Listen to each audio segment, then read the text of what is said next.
Buenas noches, vamos a comenzar. Vamos a dar la palabra a Juan Carlos Rulfo.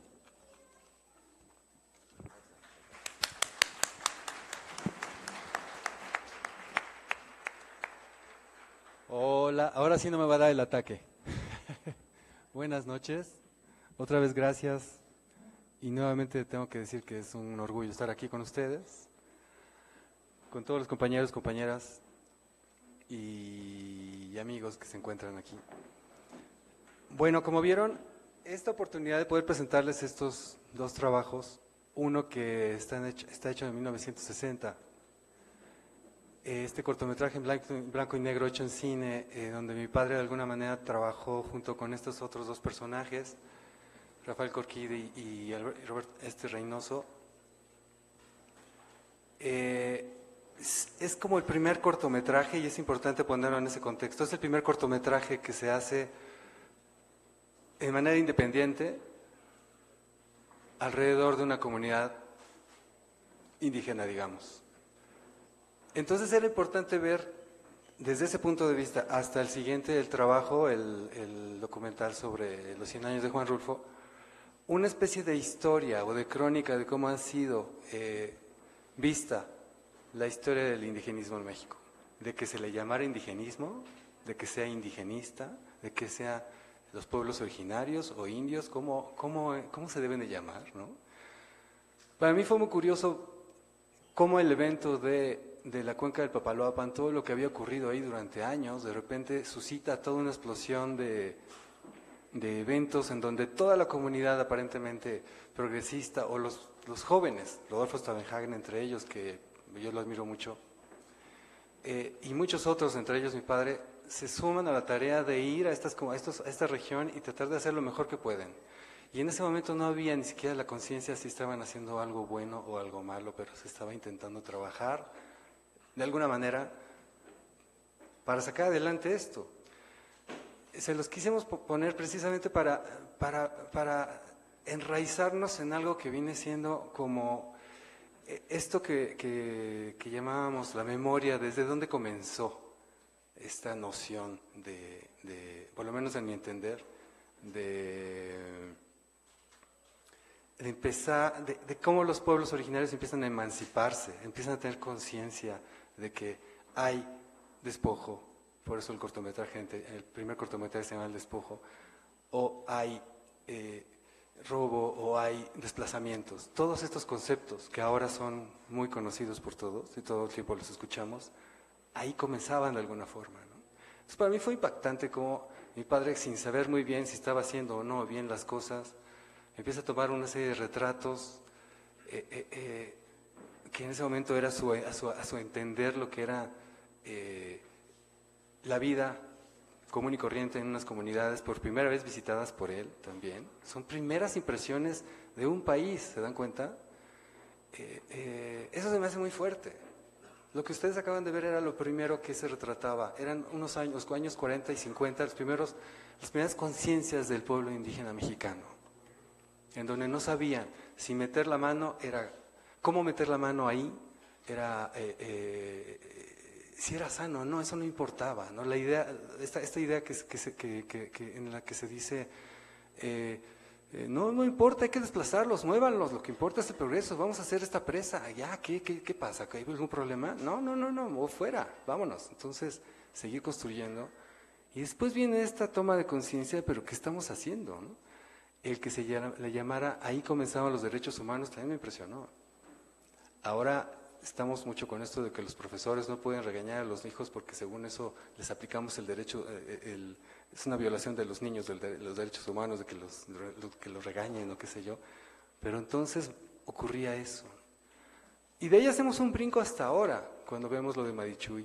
Y esto era lo que quería decir ayer, pero no encontraba la manera en la que podemos ver ese gran despegue y esta gran curva, ese gran camino que ha habido de desarrollo, de emancipación, de independencia, de autoconocimiento, diría yo, que se me hace muy importante, y en el cual la memoria es una de las cosas, para mí, más básicas que habría que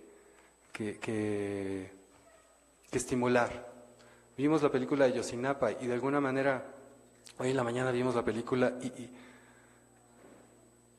y si algo que me ha estado removiendo el corazón, ya que estamos en el tema del corazón, es que después de estar escuchando los relatos de las compañeras periodistas, después de estar escuchando los relatos de los despojos, después de estar escuchando el relato de los asesinatos, de las desapariciones y de tantas historias al respecto, ¿qué hacer con eso? Podemos seguir conociendo más relatos bastante crudos y bastante tremendistas al respecto, pero ¿qué haces con eso? ¿Cómo lo manejas?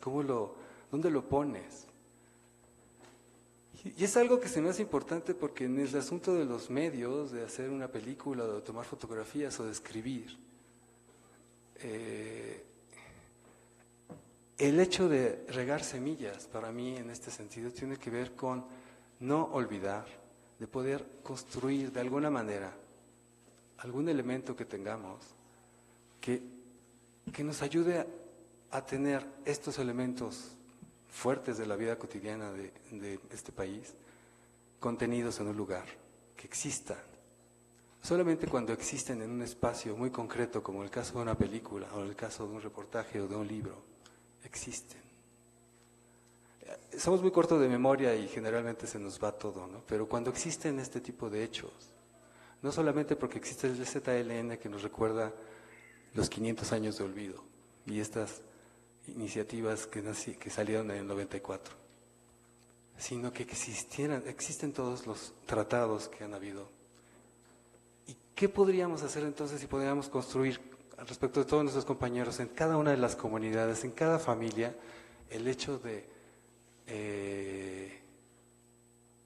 incentivar la memoria colectiva, la memoria individual, la memoria de los hijos, la memoria de la familia, el poder escribir, el poder estimular eso?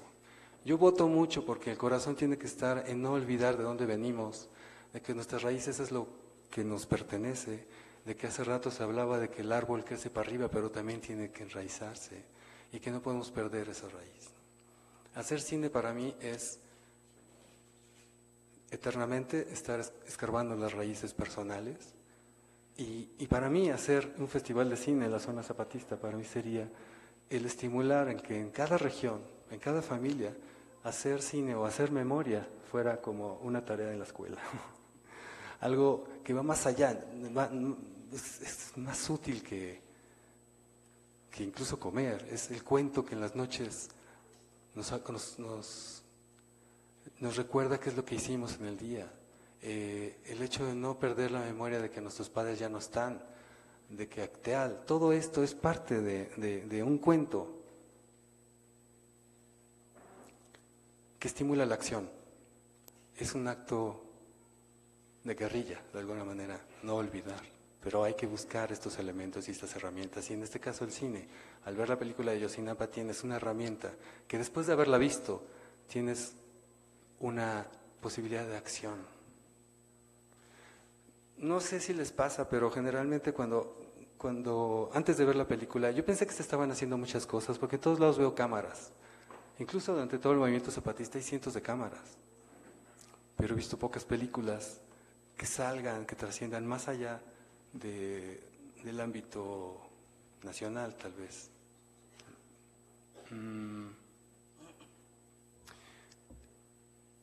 Es como una especie de nublazón que uno tenía. Todo lo del caso de los 43 lo escuchamos, lo oímos. Y otra vez, ¿qué hacemos con todo ese dolor y ese coraje? No podemos vivir solamente del dolor y el coraje, tenemos que trascenderlo, pero no por voltear la página, sino que ¿cuál es el siguiente paso? El dar la noticia no es solamente, creo que no solamente, y es una pregunta, todas estas son preguntas que me hago, porque no sé también cómo hacer. Uno escucha una noticia tremendista, como lo que va a ocurrir en media hora con respecto al debate, o no sé si va a ser todo un juego de boliche o no sé qué va a pasar, pero cuando está toda esa nube de información en la cabeza y todo ese dolor que nos da vueltas, o a veces hasta quieres hacerte de la mirada obsesa de que no quieres ya ver, estás esperando que exista este contenedor que nos pueda devolver la mirada organizar toda la situación, organizar la historia y dárnosla de regreso. Solamente en ese momento creo que podemos actuar con mayor serenidad. Algo que me pasó después de ver la película hoy, que es lo mismo que me pasa al ver estas dos películas, es que podemos entonces subir un escalón para ver más claramente cuál es el panorama. Y así consecutivamente. Y creo que eso es un asunto de poder. Creo que estamos más empoderados cuando tenemos más información, cuando estamos más claros de qué es lo que pasó, o cuando podemos hacernos preguntas de las cosas que ocurren en las familias, que también creo que son muy importantes ver. O sea, no solamente comemos de sangre, también comemos de logros. Y lo que acaba de pasar con Marichuy creo que es un gran logro, que también tiene que documentarse, se está documentando. ¿Qué sigue después de esto, no? Seguir adelante, otro escalón más. Y en ese sentido, esta película para mí, o un cachito de esta película que acaba de pasar con Marichuy, debería estar aquí. De hecho, la entrevisté alguna vez, pero no me gustó porque no me sentí muy... No sentí que capté la esencia misma de Marichuy en ese sentido, pero la película ustedes la están viendo. ¿Cómo debería ser después de lo que vimos aquí? Es una pregunta también. Después de que Rodolfo dice, bueno, en el 94 ocurrió lo que ocurrió, hubo una hasta aquí y una construcción de una especie de nuevo escalón para que entonces todas las comunidades vean que existe otro mundo, ¿no? Que se puede construir otro tipo de relación con la sociedad. Y en eso estamos, pero hay que verlo, hay que encontrar ese contenedor que haga que toda la sociedad conjunta entienda lo que está pasando. Y eso se me hace increíble. Bueno, ya no los quiero marear, pero preguntas, ¿no? Bueno, gracias.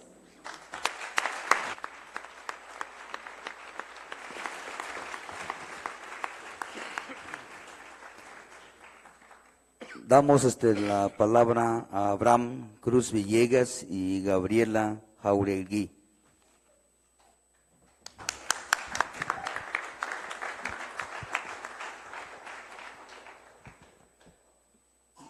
Buenas noches. Bueno, pues un poco abrumado por la convocatoria y por la enormísima responsabilidad, más que honor, porque es un honor, claro, pero también es una responsabilidad gigantesca estar aquí, compartir con ustedes, escucharlos, sobre todo, escucharlas.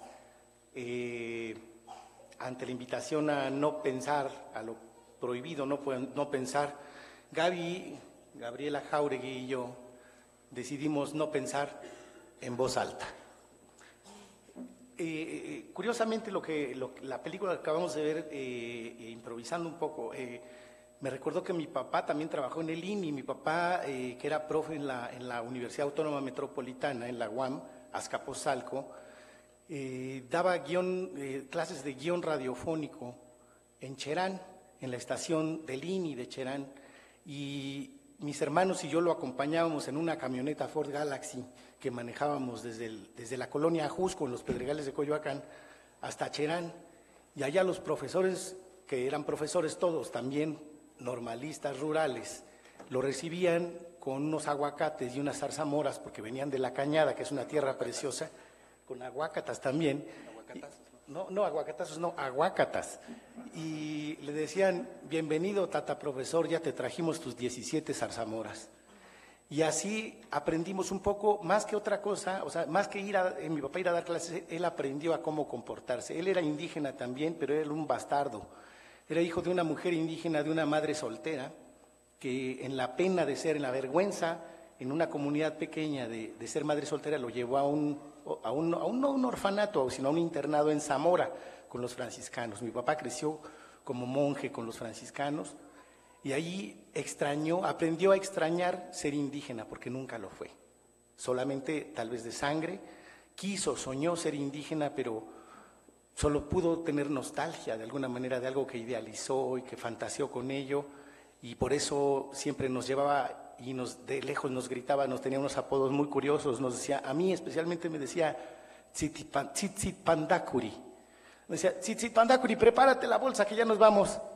Entonces ya iba yo corriendo con una petaquita que siempre viajaba mi papá con sus clases. y si no me decía aborigen, y si no me decía indígena, y si no también me decía indito, pero lo decía con mucho orgullo, porque es lo que tal vez él siempre quiso ser y pues a lo mejor lo era pues, pero nunca lo logró. En ese canal creo que, vaya, el vínculo con los libros que, por ejemplo, publicó Juan Rulfo en el INI.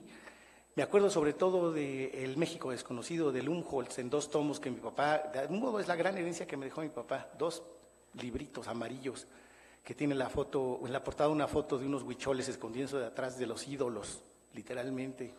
Ese es el gran libro que yo tengo todavía en mi casa y que probablemente también se heredaré a mis hijos, ¿no? Pues por eso agradezco un poco el recordatorio de Juan Carlos de no olvidar, de que tenemos que constantemente pensar de dónde venimos, y como dice mi querido amigo Damián Ortega, de dónde venimos, a dónde vamos, ¿habrá boletos? Por ahí creo que es importante pues tener ese pie en tierra. Creo que por alguna razón nos pusieron a Gaby y a mí a hablar juntos. Gabriela y yo somos hermanos de hijas. Ana y Lila están en el mismo salón en la preprimaria, en el preescolar. Y nuestras parejas, Alejandra, bueno, Gaby es poeta, yo soy escultor. Alejandra Carrillo, mi esposa, es abogada y trabaja con refugiados y solicitantes de asilo. Poncho Díaz es una escucha también, como las compañeras y los compañeros que hablaron en la mañana. Él es una escucha profesional, un terapeuta de comunidades e individuos violentados. Y me preguntaba yo en voz alta también, en no pensar con él a la hora de la comida hoy, ¿qué se hace con eso que se escucha y que tiene que ver también con lo que escuchamos en la mañana? ¿Qué haces con todo eso que no produzca los daños colaterales que ya escuchamos? Y después de eso, como bien dijo también ayer Mardonio, ¿qué? Después de eso, ¿qué? Entonces, por ahí creo que nuestra comunidad que ha crecido con otras personas, de amigos que tienen hijos en la escuela también, era la misma que estuvo cuando el terremoto haciendo tortas en mi casa. Yo regresé al aeropuerto al día siguiente porque el aeropuerto estaba cerrado. Llegué y en mi casa ya había una comunidad literalmente de papás de la escuela haciendo tortas para los brigadistas. Y nuestra brigada decidió llamarse, en vez de como la brigada de los topos, era la brigada de los totopos. Y esa misma comunidad era la que después también, convocados primero, en mi caso, por Diego Enrique Osorno, que nos encontramos en la representación de una película de Carlos Reigadas, me dijo, habla con Carolina Coppel para que vean lo de, te van a entrevistar para la campaña de Marichuy. Y entonces ya busqué a Carolina, y después con Juan Villoro y con Mardonio Carballo nos sumamos de lleno para juntar firmas, hacer pósters, calcomanías, camisetas. Y eran los mismos, la brigada de los totopos, eran los que estábamos ahí, pero lo que es divertido, a lo que quiero llegar, es que son nuestros hijos los que nos juntaron. Es la educación la que nos convoca, es el futuro que tiene un pasado y que nos está arrebatando de felicidad. La felicidad de estar juntos construyendo una educación colegiada, vamos a decirlo así, desde el amor. Es una crianza colectiva. Es decir, los niños nos están criando nosotros y nosotros nos criamos unos a otros entre chille y chille porque somos bien sentimentales, y por otro lado también en corresponder profesionalmente con proyectos juntos, hacer trabajo, hacer comunidad en un sentido estricto, apelando el término de la manera más correcta, puntual. Pero nos están matando. En un viaje aquellos que hice con mi papá a Michoacán, me llevó a casa de un tío mío que le decían cutano porque desde chiquito nunca supo decir la palabra gusano. Entonces decía cutano y se le quedó cutano. Ya era un vejestorio sexagenario, pero le decían diciendo cutano.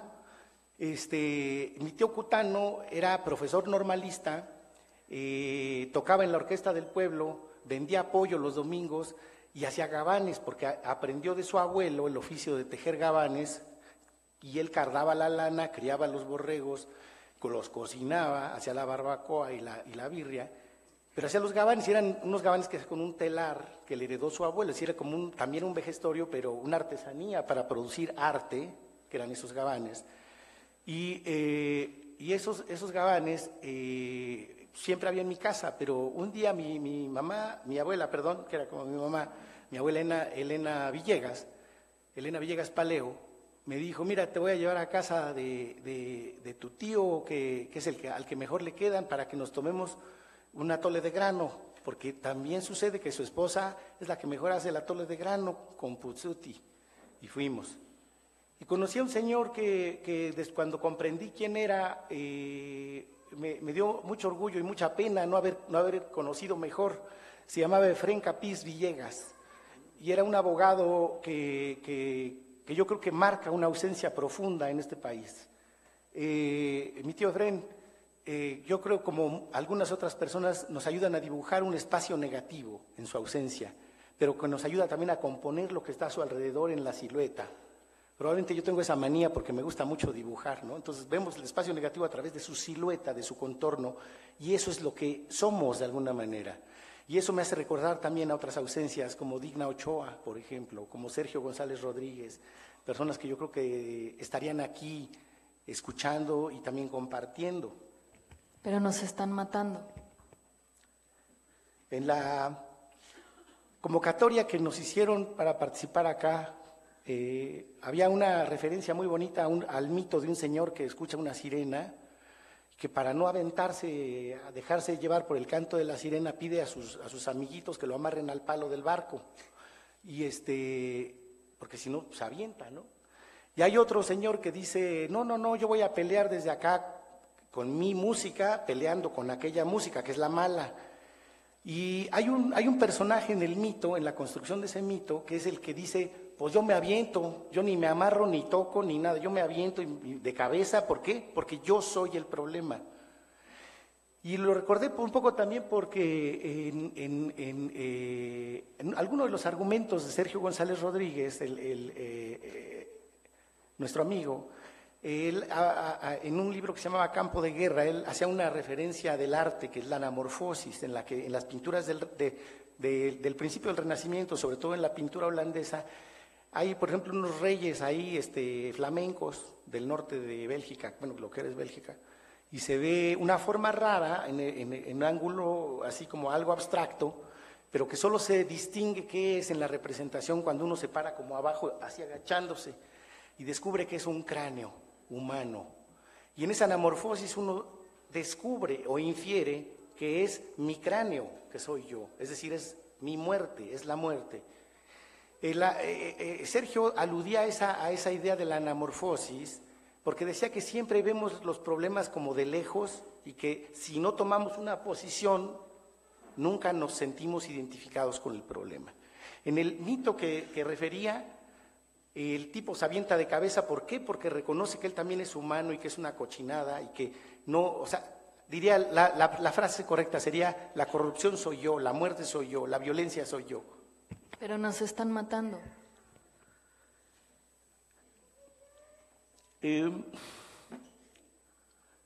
Creo que hay una parte también importante en el asunto pedagógico de lo que nos convoca, en donde no son las armas, no son los discursos políticos, no son los consensos ni los cabildeos en las cámaras, no son las campañas, no son las elecciones lo que va a transformar este país, ni son los partidos. Tenemos que derrocar el sistema partidista, que no la democracia, que es otra cosa.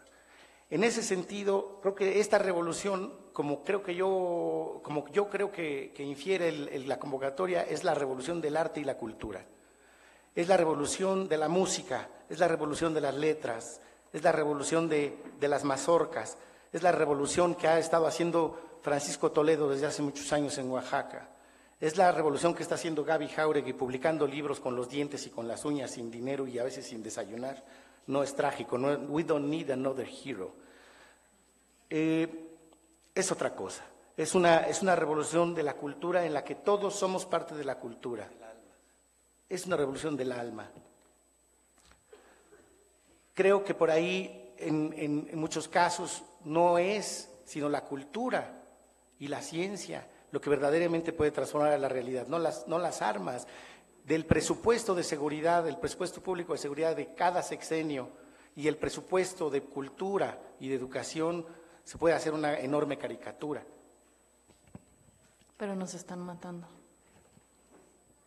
Nos están desapareciendo. Nos están silenciando. Nos quieren borrar. Nos han precarizado. Si queremos regenerar, que si nos han reducido, austerizado, minimizado, que si nos exotizan, que si nos apropian, que si nos están minorizando. Pero nos están matando. Que si hay que hacerlo por amor al arte, pero hay amores que matan. Que si nos monolingüizan, que si nos monocultivan, que si nos están pestisuicidando, que si nos quieren domesticar, que si la cultura vive, la lucha sigue, que si no nos distribuyen, que si no nos publican, que si no nos exponen, que si nos manosean, pero nos están matando, que si nos esterilizan, que si el margen, que si la periferia, que si la capital, que si el capital, que si el Colegio Nacional, que si el capitalismo ya cayó, pero nos están matando, pero nos aplastó, que si las raíces no se cuadran, que si estamos en devenir, que si duele, que si ves la tempestad y no te hincas, que si prefiero vivir de pie que morir arrodillada, que si hay que leer entre líneas, que si la impunidad, pero nos están matando, que si traía minifalda, que si la pigmentocracia, que si los transgénicos, que si ser transgénero, que si la poesía, el ensayo, la narrativa, que si la violencia de género, pero nos están matando, que si las lenguas desaparecen, que si las semillas, que si nombrar es crear mundos, que si para imaginar el futuro hay que nombrar el presente, que si cómo hacen cultura las muertas, que si somos invisibles, que si somos invencibles, pero nos están matando, que si la cultura de a pie, que si las torres de marfil, que si desde allá arriba nos disparan y nos están matando, que si somos madres solteras, que si los límites del cuerpo, que si donde dice organismo debimos leer orgasmo, pero nos están matando, que si el gozo, que si compartir, que si en colectivo, que si en común, que si la comunalidad, que si las mujeres, que si quién las desmembró, que si el cuerpo del texto, que si el cuerpo del delito, que si el CURP, que si la firma, pero nos están matando, que si la rima, que si el verso libre, que si por deslenguada,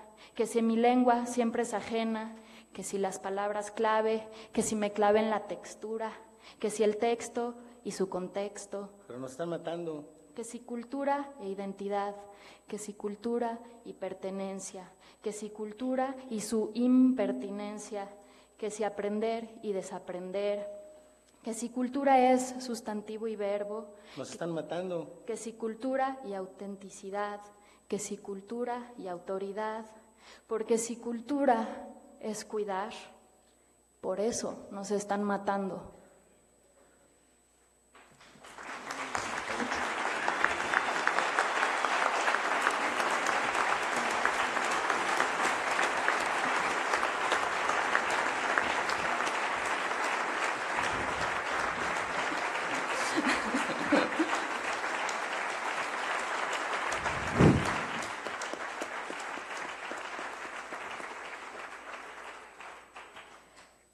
Ay. Damos la palabra. Pues, muchas gracias. Brevemente,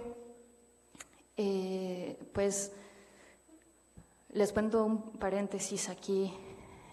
A 50 años del 68, un poco también queríamos reflexionar y sentipensar qué semillas se plantaron entonces que seguimos cosechando ahora, qué semillas se plantan ahora que cosecharemos después.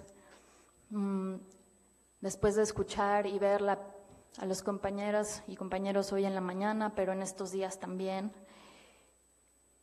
siento que para llegar hasta acá seguí un montón de huellas habitadas por la palabra, y pues con eso trabajo. Ha sido mi privilegio y mi honor trabajar también con las palabras de los demás. También hago traducciones, pero editando a Marcela, a Daniela, a John, a Yasnaya, a Cristina, varios de los que estuvieron acá. Y pues, como dijo la gran escritora chicana, queer, Gloria Anzaldúa, yo escribo porque tengo miedo de escribir, pero tengo todavía más miedo de no escribir. Cuando en enero del 94, cuando ocurrió el levantamiento del Ejército Zapatista de Liberación Nacional, yo cumplí 15 años. Y pues después de eso yo no estaba de ánimo, para la gran desgracia o sorpresa de mis papás, no estaba de ánimo para una fiesta, y yo no quise fiesta de 15 años. Yo lo que quise a partir de ahí fue leer y esperar el siguiente comunicado. Yo vivía en Coyoacán, en el centro de Coyoacán, y me iba al centro de Coyoacán con mis amigos a buscar la jornada para leer el siguiente comunicado del Ejército Zapatista de Liberación Nacional. Y esas son las huellas que me traen hasta aquí, y realmente les agradezco de todo corazón poder compartir con todos ustedes, con las compañeras y compañeros de atrás, y con mi gran querido amigo Abraham. Bueno, yo, perdón que me meta en la fiesta, pero hablando de cumpleaños, este es el 50 aniversario del año 1968. No voy a dar una clase de historia aquí porque ni soy historiador ni cabe, vaya. Pero sucede que también es mi cumpleaños, cumplí 50 años hace un mes. Y digo, obviamente tampoco se compara con la fiesta de los magníficos 96 años del comandante Pablo González Casanova, nuestro rector, nuestro querido rector, quien estuvo allí en el 68 defendiendo nuestra universidad, la autonomía, y a los muchachos, a los estudiantes. Entonces, un poco en festejo de ese año y en festejo, pues no de mí mismo, nomás por metiche que soy, les voy a cantar una canción que usa la música es una canción muy vieja, es una balona de Michoacán que se llama El Tirador. Y yo lo único que hice fue cambiarle la letra, como hacen todos los músicos tradicionales, como hacen los huastecos, como hacen los jarochos. Pues yo le puse una letrita ahí que festeja de alguna manera, o conmemora, perdón, no festeja. Ahí les va, se llama El Tirador. Ay, qué destino tan cabrón tienen los tiradores. Ay, que tienen que darle a todos menos a los halcones. Ay, tiran petardos y balas y pólvora azul en frasco. Ay, cuando vienen a tirar, vienen a dar que es un asco. Estudiando para contar. Ay, diciendo fajalón, se la metí al corazón. Ay, dejó sangre y también pelos, luego se van los muy perros, qué destino tan cabrón. Ay, si les tiran con esmero, los más se les van heridos. Ay, pero a muchos los mataron y los dejaron en cueros, derribados por los suelos. Ay, desparramados por la plaza en todos sus escalones. Ay, los que no murieron se los llevaron en los camiones. Ay, agarraron a la maestra con la falda riscadita. Ay, agarraron señoras, viejas, niñas y señoritas. Nadie ni quisiera verlos. Ay, también agarraron muchachos, los llevaron a empujones. Ay, se los llevaron y ya nunca aparecieron.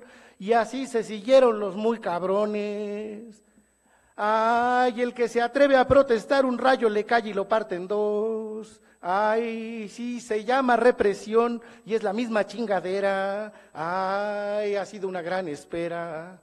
Ay, sin pronunciar más razón, cazándolos como un león. Ay, no esperamos respuestas, mucho menos imagino ninguna solución. Ay, voy a echar mi despedida y me quito la camisa. Ay, comparto mi amor y mi dolor con la causa zapatista.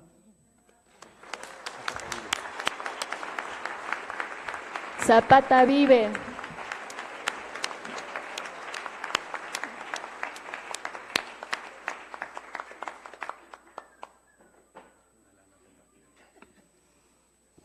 Damos la palabra de Enrique Serna.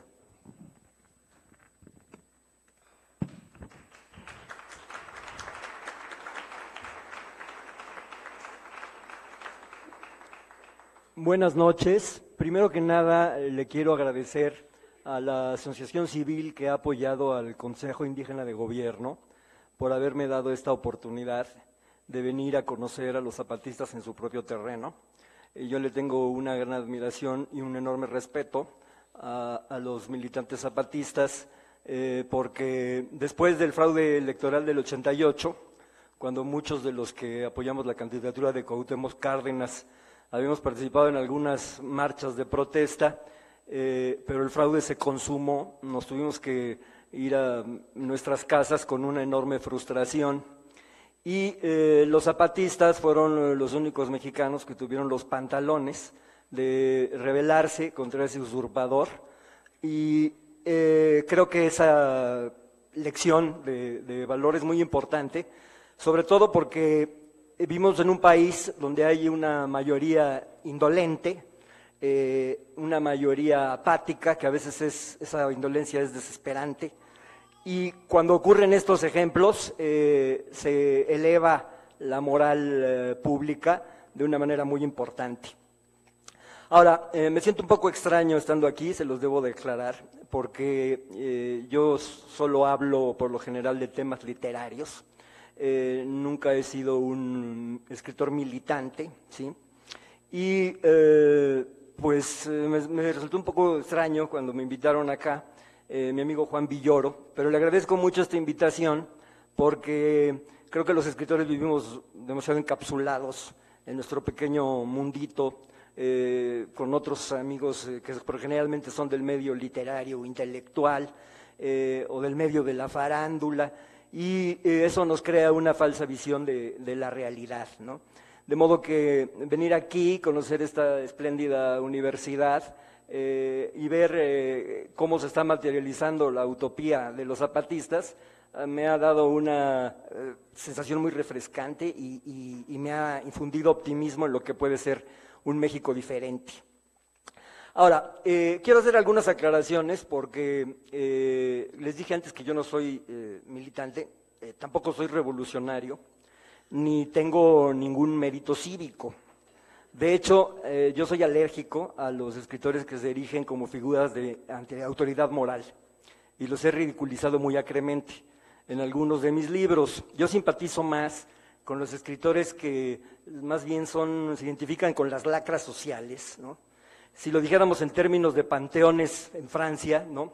En el panteón están enterrados Víctor Hugo, Solá, Montesquieu, los enciclopedistas que lucharon, los ideólogos de la Revolución Francesa, los intelectuales comprometidos. Y en el cementerio de Père Lachaise está Oscar Wilde, Gerard de Nerval, los poetas malditos, etcétera. A mí me gustaría más que me enterraran en el cementerio de Père Lachaise, por ejemplo, ¿no? Pero además, yo no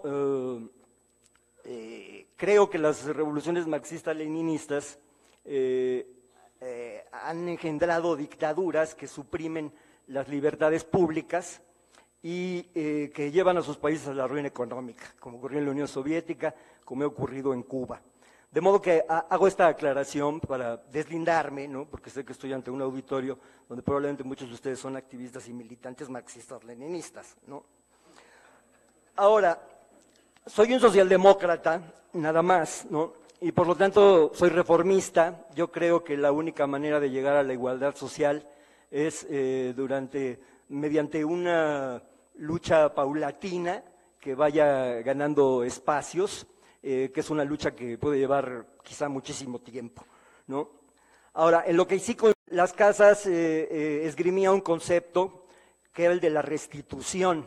Exigía que se le restituyera a esos pueblos despojados la tierra que los conquistadores, para obtener la absolución, indemnizaran a los indios que habían trabajado para ellos en las encomiendas, y machacó mucho con esto sin lograr todo lo que se proponía, pero sí consiguiendo al menos que se prohibiera la esclavitud de los indios y que se detuviera ese genocidio. Probablemente si no hubiera habido un defensor como Bartolomé de las Casas, pudo haber desaparecido la población indígena como desapareció en República Dominicana y en Cuba, ¿no?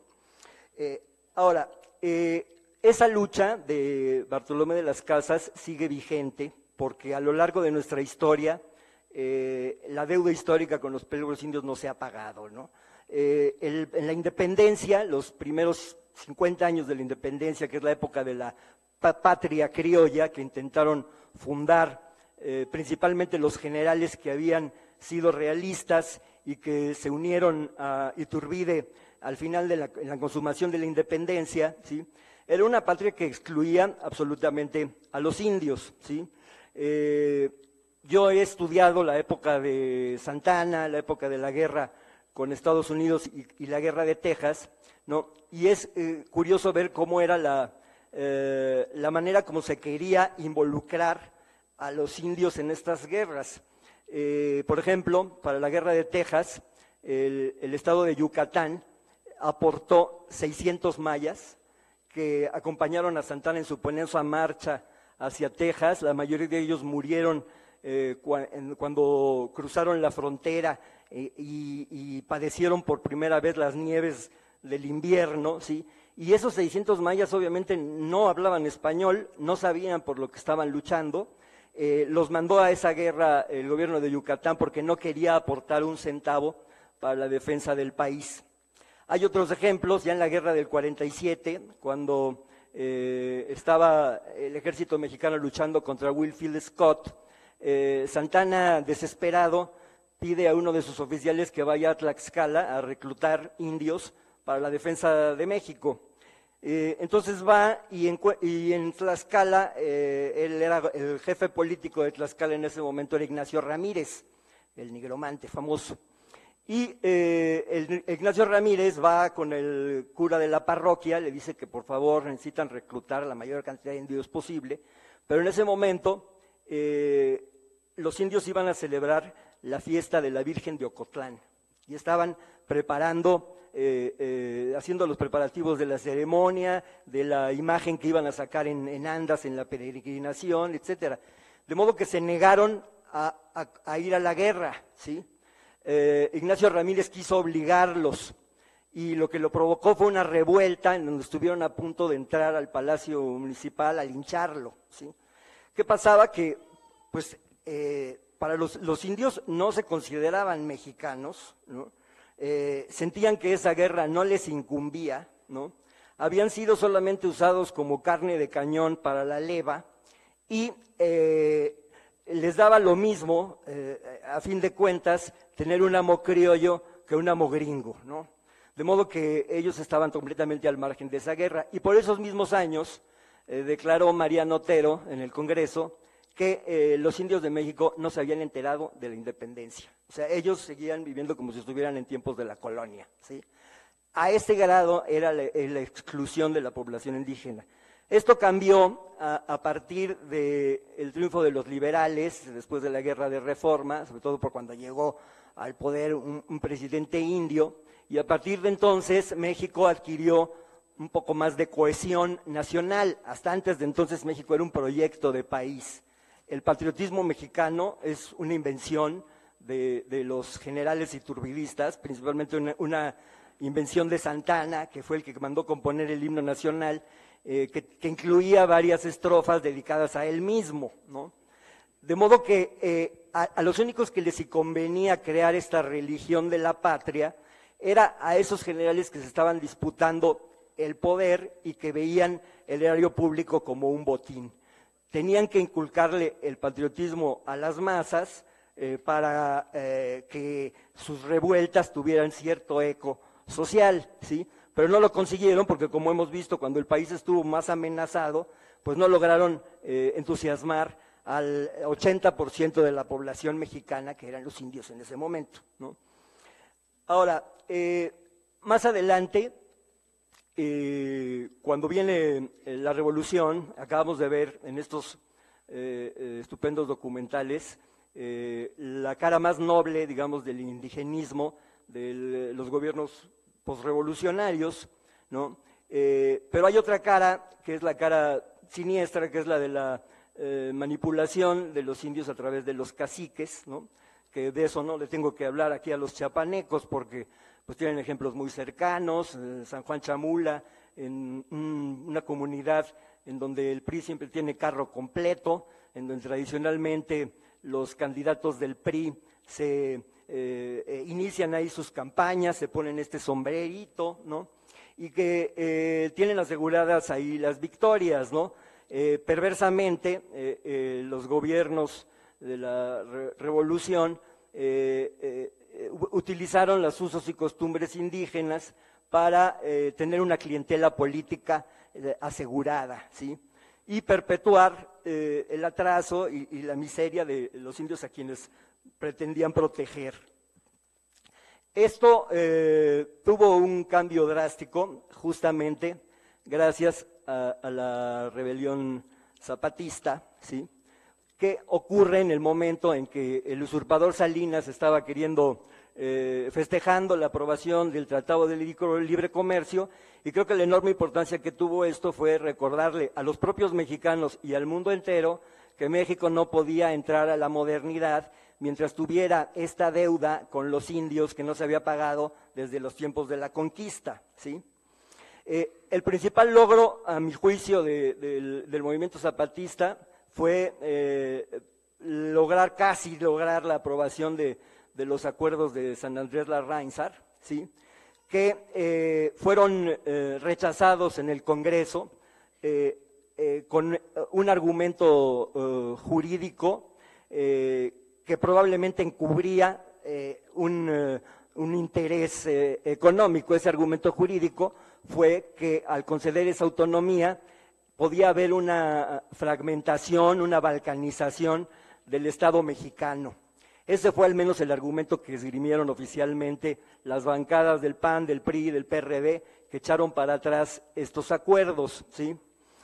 Ahora, es una paradoja que 6 años después, cuando empezó la mal llamada guerra contra el narco, empezaron a crearse feudos extraterritoriales en muchas partes del país, todos sabemos en cuáles, en Michoacán, en Tamaulipas, en Coahuila, han ido cambiando esos feudos. Ahora uno de los más atroces es Guerrero, de modo que ahora ya tenemos provincias enteras que están bajo control del crimen organizado y donde el AMPA narcopolítica gobierna de facto, ¿sí? De modo que la amenaza de una balcanización que temían los diputados de esa legislatura, ¿sí?, se cumplió de una manera mucho más atroz y mucho más terrible 6 años después, ¿sí?, pero con algo que no le aportó nada positivo a las comunidades donde ocurrió esta balcanización. Al contrario, ahí ha ocurrido y sigue ocurriendo una situación infernal, ¿sí?, que todos la conocemos, hasta llegar a lo que vivimos en nuestros días, que es la matanza nuestra de cada día en México, ¿sí? Entonces, creo que en parte esta es una consecuencia de no haber aprobado los acuerdos de San Andrés Larráinzar, porque yo creo que en una comunidad como son las comunidades zapatistas, donde hay muchos guardianes del bien común, es imposible que impere la anarquía egoísta, que es finalmente el sistema de gobierno al que aspiran las fuerzas del crimen organizado coludidas con el poder político en México, ¿sí?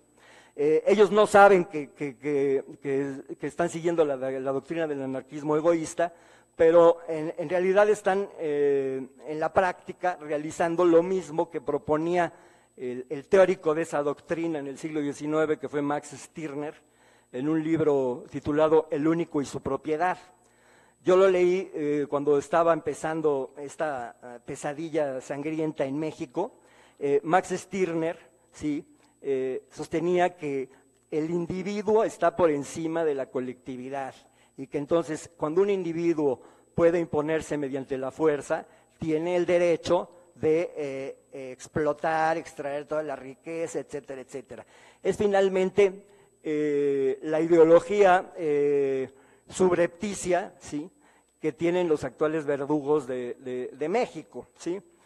De modo que yo creo que ese antídoto es muy importante. Y para aterrizar un poco ya en la circunstancia que acaba de pasar, la candidatura de la compañera Marichuy, ¿sí? Creo que a pesar de que no haya conseguido el número de firmas que pedía el INE, fue una victoria de su movimiento, porque ante la opinión pública quedó como la única precandidata honesta de todos los demás y la única precandidata además independiente, ¿sí? La posterior inclusión de el Bronco y de Margarita Zavala, donde el Boleta pues es una de las más terribles vergüenzas que han producido los organismos electorales en México, pero creo que es una canallada que se le va a revertir al poder político en México, ¿sí? Porque estamos probablemente en vísperas de una verdadera ya por fin transición a la democracia en las próximas elecciones, y creo que se va a abrir una coyuntura muy favorable para que por fin los derechos indígenas sean respetados. En la pregunta de ayer, varios de los compañeros que estuvieron aquí presentes hacían la pregunta de que qué seguía, ¿no? Pues yo creo que una de las cosas que pueden seguir probablemente es que ahora sí el Congreso apruebe esos acuerdos que incluyen, entre otras cosas, la posesión del territorio de las comunidades indígenas, que tengan el derecho a administrarse justicia de acuerdo a sus propias normas, que ellos administren el dinero que les dé el presupuesto estatal, en fin. Creo que esto sería muy importante que se lograra en México, pero porque además creo que es probable que eso ya sea una manera de contener al crimen organizado. Vemos que en la actualidad hay una lucha ya en muchas regiones entre las defensas comunitarias y los narcos coludidos con la policía y el ejército, ¿sí? De continuar con esta tendencia, podríamos llegar a una guerra civil, ¿no? Creo que estamos justamente en esa disyuntiva, o nos inclinamos por profundizar y regenerar la democracia en México, o esto puede degenerar en una guerra civil. La convocatoria que nos mandó el subcomandante Galeano tiene una parábola, que es la parábola de una barda, ¿sí?, en la cual está pintado un anuncio de una familia que está comiendo muy feliz, etcétera, y hay una niñita que dice, cuidado porque la barda se va a caer, cuidado porque la barda se va a caer. Yo coincido con esta visión de lo que está pasando en México. Creo que nuestro país es un chancro con pus, ¿no? Y si esa pus no sale, ¿sí?, probablemente entonces haya una gangrena y podemos llegar a una confrontación terrible que espero que no suceda. Muchas gracias.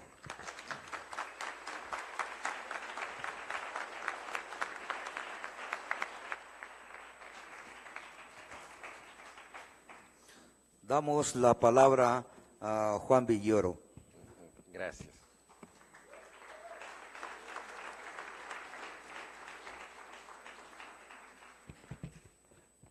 Gracias, muy buenas noches. Ayer, generosamente, el subcomandante Galeano me pidió que trajera un cuento, él parece que también leerá uno, y he traído un relato muy breve, muy breve, sobre un tema del que se ha hablado mucho a lo largo de estas jornadas, y que tiene que ver con lo que especialmente hoy en la mañana se comentaba, que es la escucha, el efecto que puede tener la voz del otro. Es un cuento futurista, pero sin ciencia ficción, ubicado en algún porvenir dramático, y en donde hay una guerra, y donde la voz del otro radical, es decir, la voz del enemigo, provoca una sorprendente conversión. Se llama precisamente así, La voz del enemigo. Cuando existía la Ciudad de México, yo usaba un hermoso casco amarillo.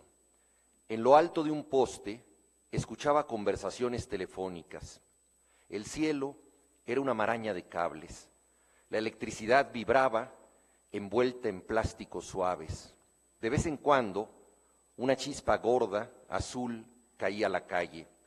Ese momento me justificaba en el poste. Mi cinturón estaba repleto de herramientas, pero yo prefería unas pinzas cortas con dientes de perico. Su mordisco corregía la herida, la luz volvía a correr. Enfrente había un cine. Sobre la marquesina se alzaba un castillo de cartón. Al fondo, un edificio encendía sus focos rojos para protegerlo de los aviones. Los motores hacían ruido, pero resultaba imposible verlos en el cielo espeso. El supervisor eléctrico exigía una oreja atenta a los cables. Los enemigos avanzaban hacia nosotros. Yo no sabía quiénes eran, pero sabía que avanzaban. Había que oír llamadas, buscar en ellas algo raro. Una tarde de lluvia, atado al poste, escuché una voz peculiar. La mujer hablaba como si quisiera esconderse. En tono suave, asustado, pronunció alpiste, fulgor, magnolia, balcón roto. Yo estaba ahí para seguir conversaciones y garantizar que fluyeran sin sorpresas. Oí esas palabras sueltas que vibraban como una clave insensata. Tenía que denunciarlas, pero no hice nada. Dejé que alguien, en otra parte, entendiera lo que a mí se me escapaba. A los pocos días, supe de las palmeras carbonizadas. Los enemigos incendiaron un barrio donde aún quedaban plantas. Fijo en mi poste, ignoraba si la ciudad se dilataba o encogía. A veces, las tropas leales hablaban por los cables entre cornetas y clarines, luego una bomba, la áspera voz de otra milicia. En la esquina de enfrente sucedió algo raro. El casco amarillo no se movió en muchas horas. Traté de avisar que mi colega había muerto. Los dedos me sangraron marcando números ocupados. Mientras veía el casco inerte, volví a escuchar las palabras suaves, temerosas. Alcoba, canela, estatua.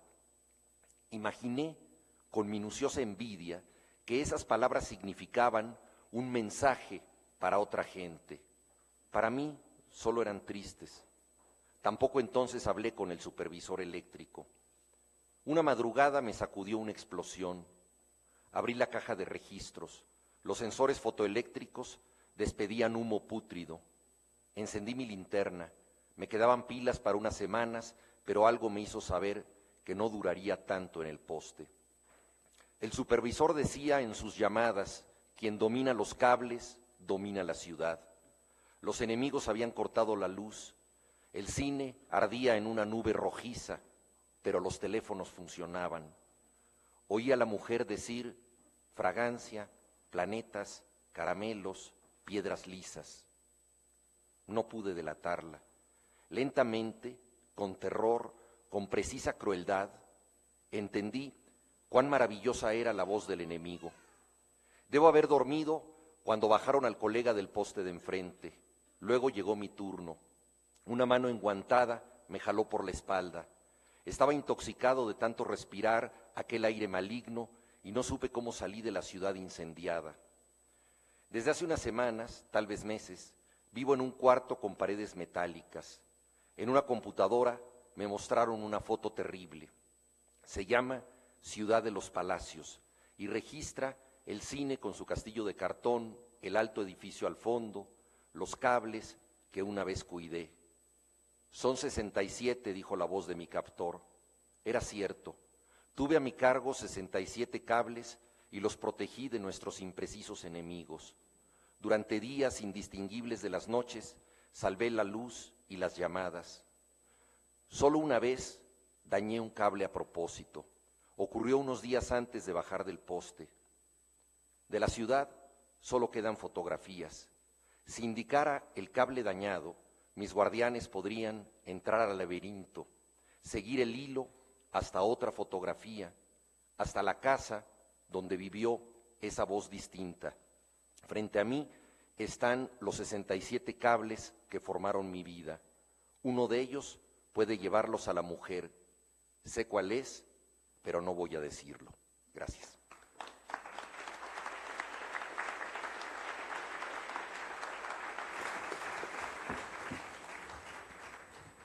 Damos la palabra a la Comisión Sexta.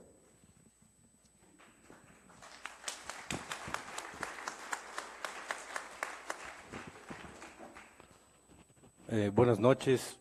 Estoy tratando de pensar cómo no arruinar lo que hemos escuchado hace rato. Enrique dice que está encerrado y ha hecho en 25 minutos un resumen del último cuarto de siglo de este país.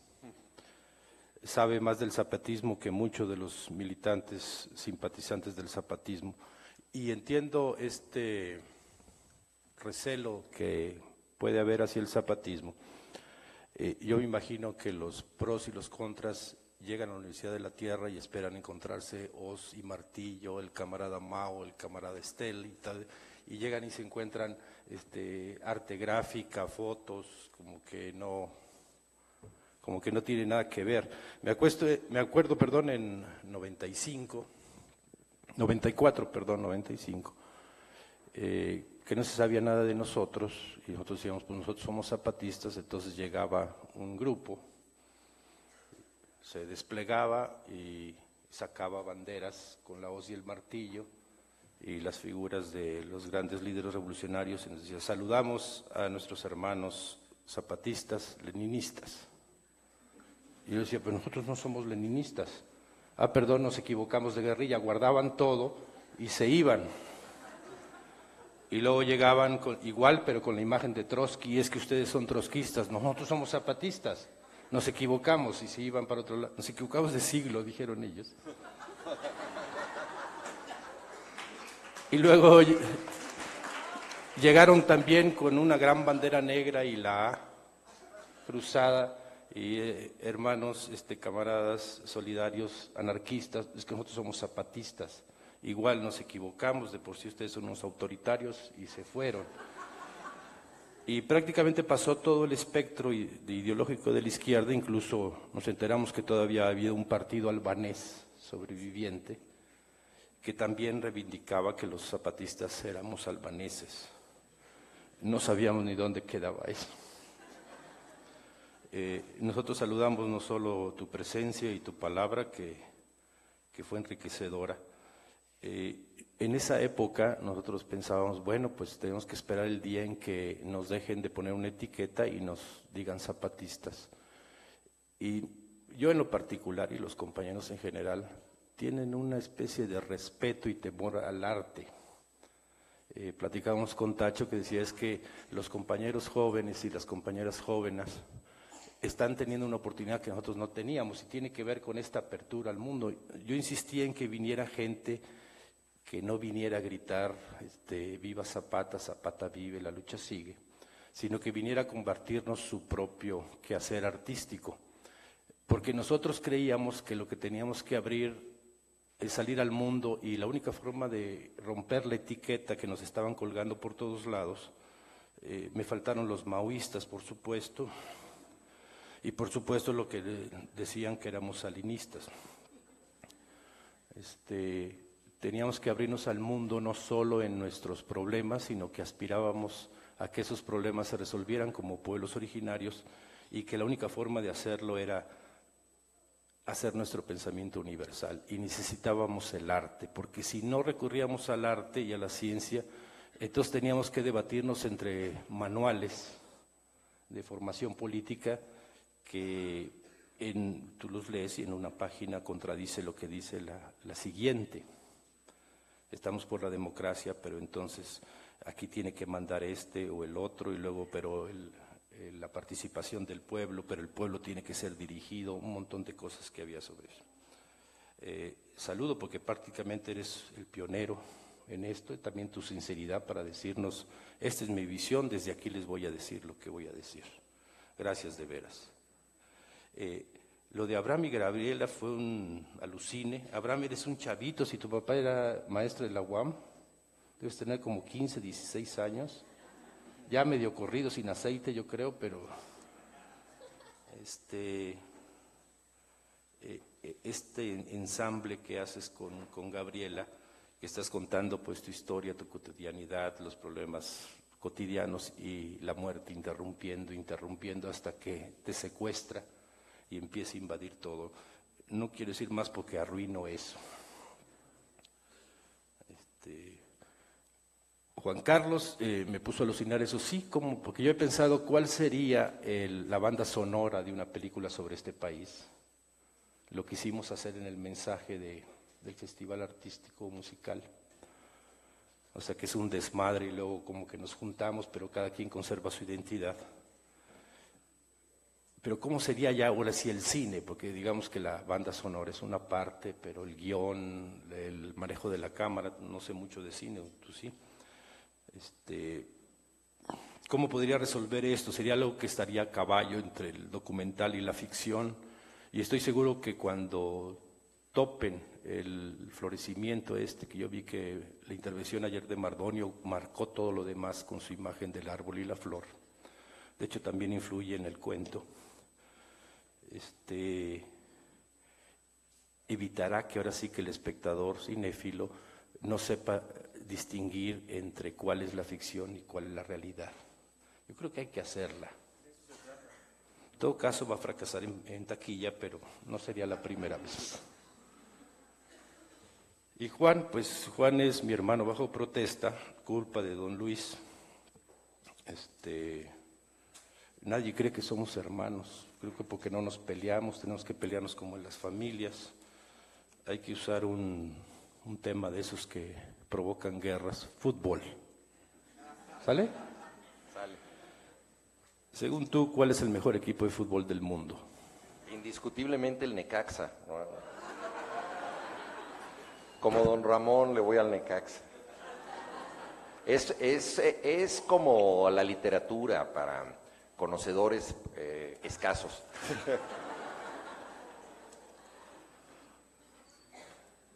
¿Y cuál es el peor equipo de fútbol? El América, por supuesto. Pero como dice aquí, en uno de los carteles de la exposición, donde por cierto también expone Abraham Cruz Villegas, dice, le puedes ir al América y firmar por Marichuy, o sea que hasta los americanistas pueden estar incluidos. ¿Y el tuyo, tu equipo? No, pero es que fallaste. Tú tenías que decir los Jaguares, entonces yo me levantaba y te retaba a muerte. Vamos a hacer ahí que borren esa cinta. ¿Cuál es el peor equipo de fútbol? El peor equipo de fútbol son los Jaguares. Vas a morir ahora sí. No. Uy, ahora sí ya nos van a creer que somos hermanos. Nos estamos volviendo verosímiles peleándonos.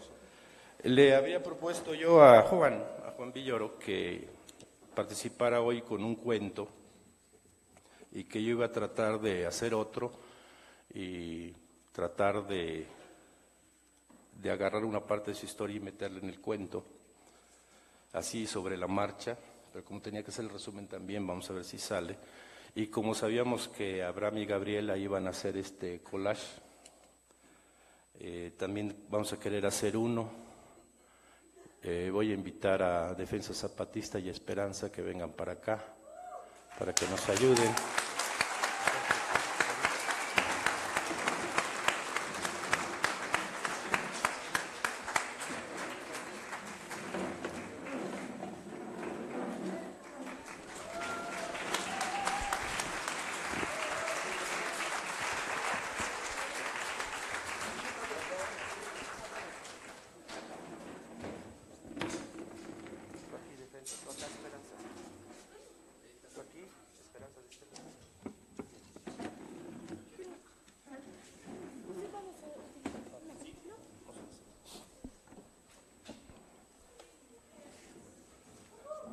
Enséñales el oso, enséñales el osito.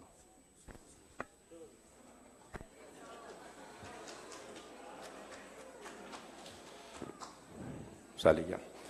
Entonces, acuérdate cómo va a ser, yo te pellizco y entonces, a ver, vamos a practicar. Ya, hazle. Está bien, pero cuando vuelve a hacer.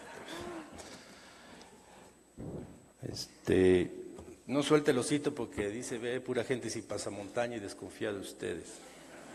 No le vayan a dar baje.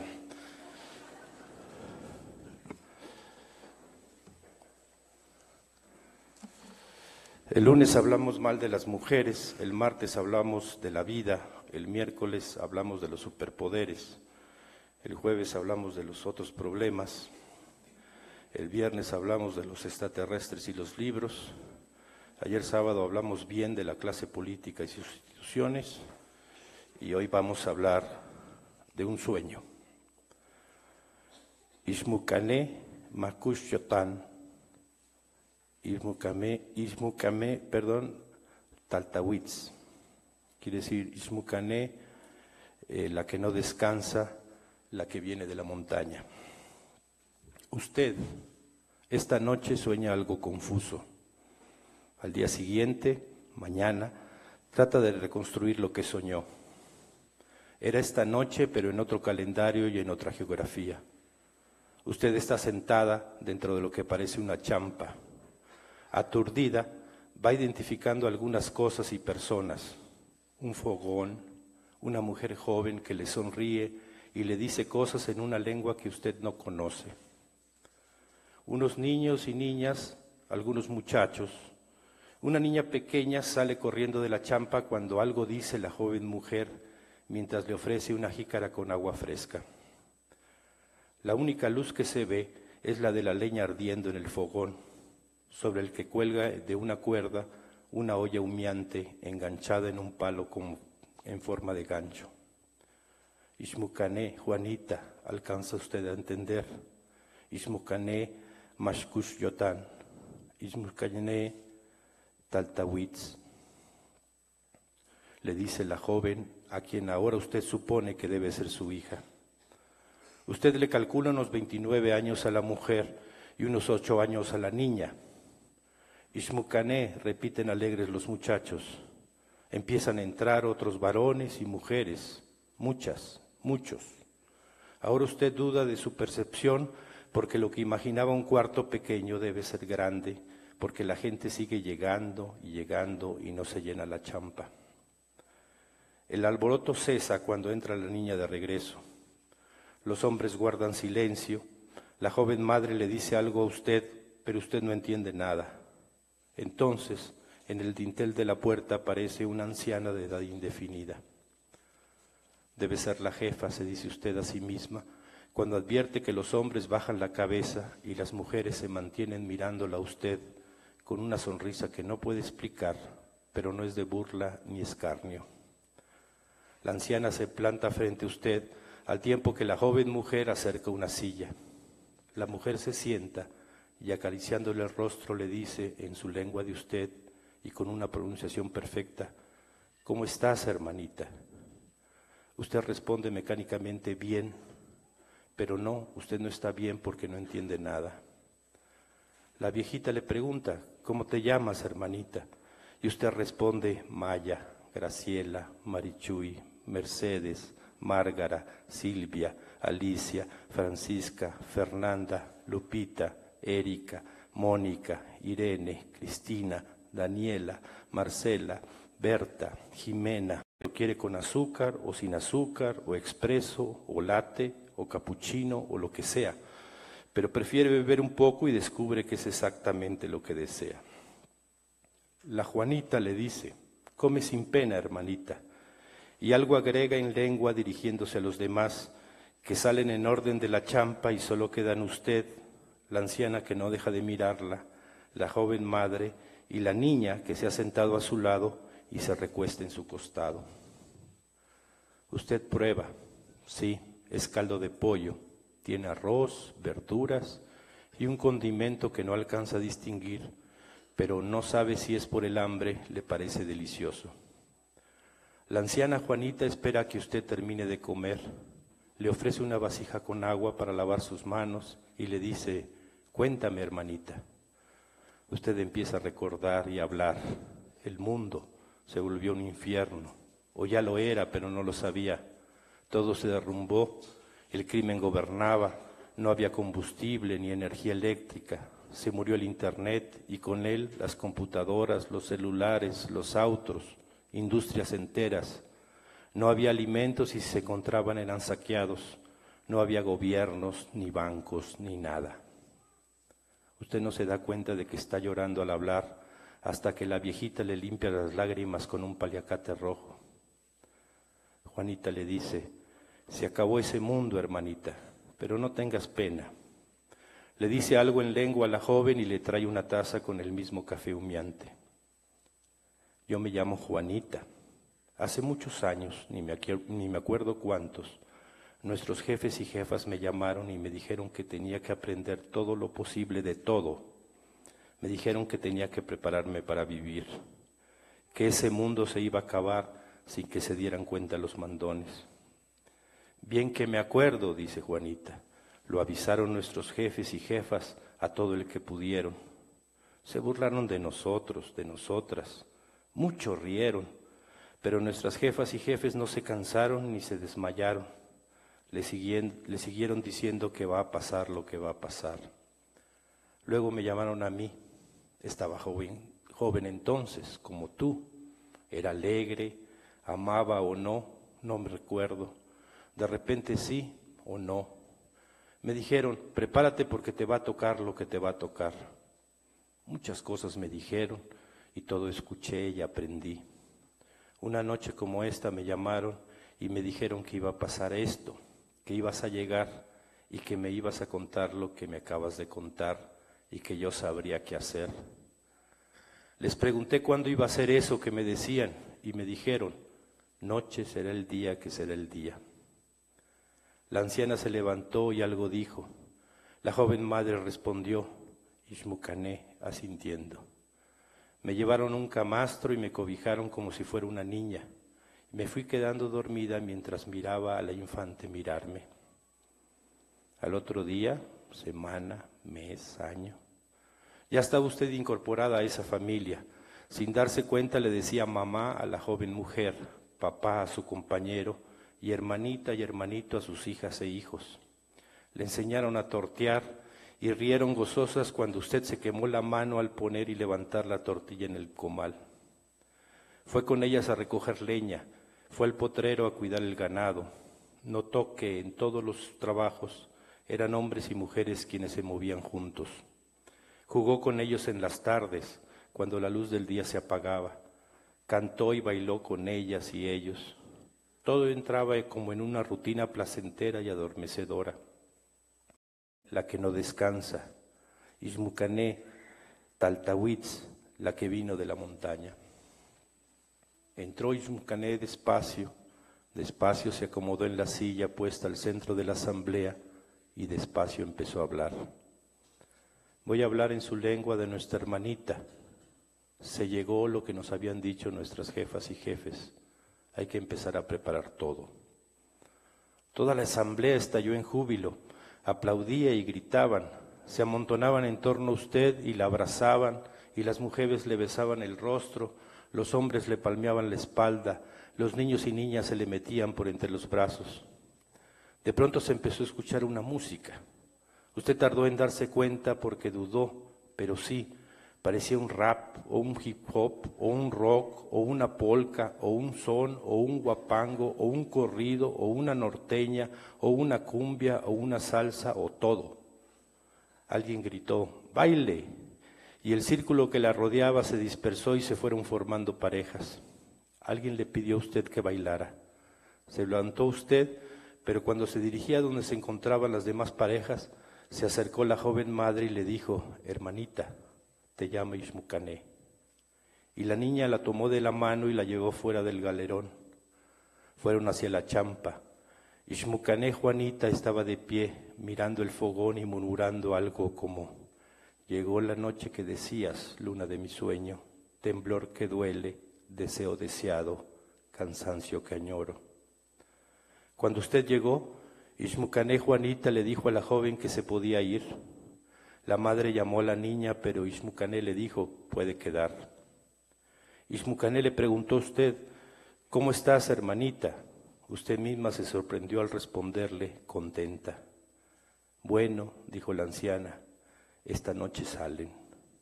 ¿A dónde? Preguntó usted, no sin algo de alarma.